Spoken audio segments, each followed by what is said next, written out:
Assalomu alaykum aziz kuzatuvchilar. Toshkent viloyat agro xizmatlar markazi bosh mutaxassisi bo'laman.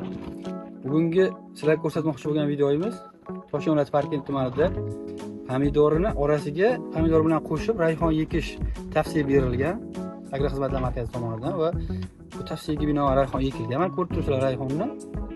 Bu rayhonning nima foydasi bor? Shu haqida to'xtalib o'tmoqchiman. Eng ikkita katta foydasi bor. Birinchisi zararkunandalarga qarshi ishlashi, hasharotlarni haydaydi. Bunda rayhondan ajralib chiqadigan efir moddasi orqali ko'p hasharotlar kelmaydi. Hasharot kelmasa, o'simliklarga eng ko'p kasallik yuqtiradigan hasharot bo'ladi. Hasharot pashshalar orqali yuqadi va uni rayhon orqali haydashga erishishimiz mumkin. Ikkinchi katta foydali tomoni, rayhon gullagandan keyin o'ziga asallar chaqiradi va pomidorini changlanishiga juda katta yordam beradi. Hozir ko'rib turgan xonadonimizda mana shu ko'rgan pomidorlar har bir tupidan o'rtacha 20-25 kilogacha hosil olinadi hozir shu kunda. O'zi hosildorlik ko'rishlari ham mumkin.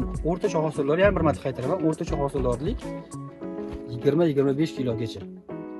Sizlarga bermoqchi bo'lgan maslahatimiz albatta pomidor ekmoqchimisizlar, orasiga rayhon eking.